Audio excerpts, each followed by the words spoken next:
Ladies and gentleman, BJP ಮತ್ತು JDS ನಡುವೆ ಏನೂ ಸರಿ ಇಲ್ಲ ಅನ್ನೋದು ಮತ್ತೆ ಮತ್ತೆ ಸಾಬೀತಾಗ್ತಾ ಇದೆ. ಇದಕ್ಕೆ ಪುಷ್ಟಿ ಎಂಬಂತೆ ಎರಡೂ ಪಕ್ಷದ ಶಾಸಕರು ಪದೇ ಪದೇ ಅಸಮಾಧಾನದ ಮಾತುಗಳನ್ನ ಆಡ್ತಿರೋದು.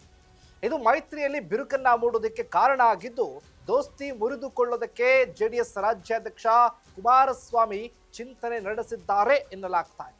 ಹಾಗಾದ್ರೆ ಏನಿದು ಸ್ಟೋರಿ? ಮೈತ್ರಿ ವರ್ಕೌಟ್ ಆಗ್ಲಿಲ್ವಾ? ಎಸ್ ವೀಕ್ಷಕರೇ, ನೆಲ ಜಲ ಭಾಷೆಗಾಗಿ ಪ್ರಾಮಾಣಿಕ ಪತ್ರಿಕೋದ್ಯಮ. ನೀವು ನೋಡ್ತಾ ಇದ್ದೀರಾ ಫೋಕಸ್ ಟಿವಿ. ನಾನು ಶಿವು ರಾನರಾಪುರ.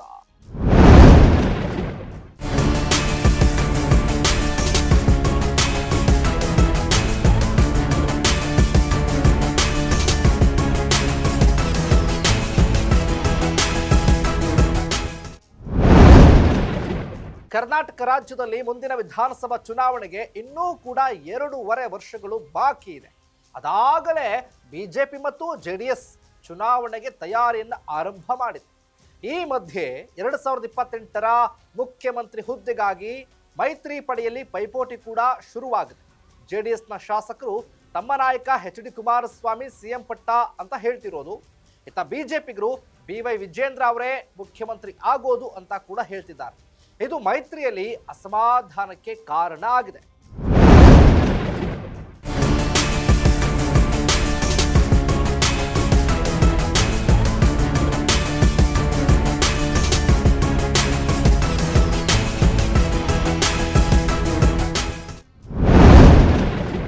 ಈ ಎಲ್ಲಾ ಬೆಳವಣಿಗೆಗಳು ಮೈತ್ರಿ ಪಡೆಯಲ್ಲಿರುವಂತಹ ತಿಕ್ಕಾಟವನ್ನ ಮತ್ತಷ್ಟು ಹೆಚ್ಚು ಮಾಡಿದೆ. ಜೆಡಿಎಸ್ ಚುನಾವಣೆಯಲ್ಲಿ ಏಕಾಂಗಿಯಾಗಿ ಸ್ಪರ್ಧೆ ಮಾಡುವ ಆಲೋಚನೆಯಲ್ಲಿದೆ. ಕೇಂದ್ರಕ್ಕಷ್ಟೇ ಮೈತ್ರಿ ಮುಂದುವರಿತಾ ಇದ್ದು, ರಾಜ್ಯದಲ್ಲಿ ಸ್ವಂತ ಬಲದಿಂದಲೇ ಅಧಿಕಾರದ ಚುಕ್ಕಾಣಿ ಹಿಡಿಯೋದಕ್ಕೆ ಜೆಡಿಎಸ್ ಲೆಕ್ಕಾಚಾರ ಹಾಕಿದೆ. ಈ ಹಿಂದೆ ಕೆಲ ಬಿಜೆಪಿ ನಾಯಕರು ಸ್ಥಳೀಯ ಸಂಸ್ಥೆ ಚುನಾವಣೆಗೆ ಜೆಡಿಎಸ್ ಜೊತೆ ಮೈತ್ರಿ ಬೇಡವೇ ಬೇಡ ಅಂತ ಆಗ್ರಹ ಮಾಡಿದ್ರು. ಈಗ ಸಿಎಂ ಪಟ್ಟಕ್ಕಾಗಿ ಗುದ್ದಾಟ ನಡೀತಾ ಇದೆ. ಈ ಹಿನ್ನೆಲೆ ಜೆಡಿಎಸ್ ಈಗ ಸ್ಥಳೀಯ ಸಂಸ್ಥೆ ಚುನಾವಣೆಯಲ್ಲಿ ಸಮನ್ವಯತೆ ಮೂಡದೇ ಇದ್ದಲ್ಲಿ ಏನ್ ಮಾಡಬೇಕು ಅಂತ ಪ್ಲಾನ್ ಬಿ ಮೀಟಿಂಗ್ ಅನ್ನ ಮಾಡಿದ್ದಾರೆ.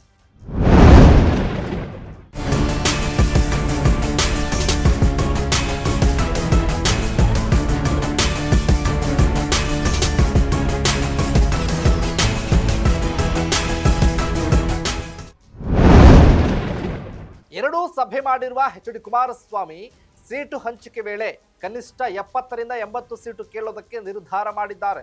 ಬಿಜೆಪಿ 80 ಸೀಟು ಬಿಟ್ಟು ಕೊಟ್ರೆ ಮೈತ್ರಿಯಾಗಿ ಚುನಾವಣಾ ಹೋರಾಟ ಮಾಡ್ತೇವೆ, 70ರಿಂದ 80 ಸೀಟು ಬಿಟ್ಟು ಕೊಡದಿದ್ರೆ ಪ್ರತ್ಯೇಕವಾಗಿ ಸ್ಪರ್ಧೆ ಮಾಡೋದಕ್ಕೆ ಜೆಡಿಎಸ್ ಚಿಂತನೆ ನಡೆಸಿದೆ. 5 ಪಾಲಿಕೆಗಳ 369 ವಾರ್ಡ್ಗಳಲ್ಲಿ ಸಿದ್ಧತೆ ನಡೆಸುವಂತೆ ಎಚ್ ಡಿ ಕುಮಾರಸ್ವಾಮಿ ಪಕ್ಷದ ನಾಯಕರು ಕಾರ್ಯಕರ್ತರು ಕರೆ ಕೊಟ್ಟಿದ್ದಾರೆ. ಹೀಗಾಗಿ ಮೈತ್ರಿ ನಾಯಕರ ಮುಂದಿನ ನಡೆ ಇದೀಗ ಕುತೂಹಲ ಮೂಡಿಸಿದೆ. ಇದಾಗಿತ್ತು ಫೋಕಸ್ನ ಸ್ಪೆಷಲ್ ಸ್ಟೋರಿ. ನೆಲ ಜಲ ಭಾಷೆಗಾಗಿ ನೋಡ್ತಾ ಇರಿ ಫೋಕಸ್ ಟಿವಿ.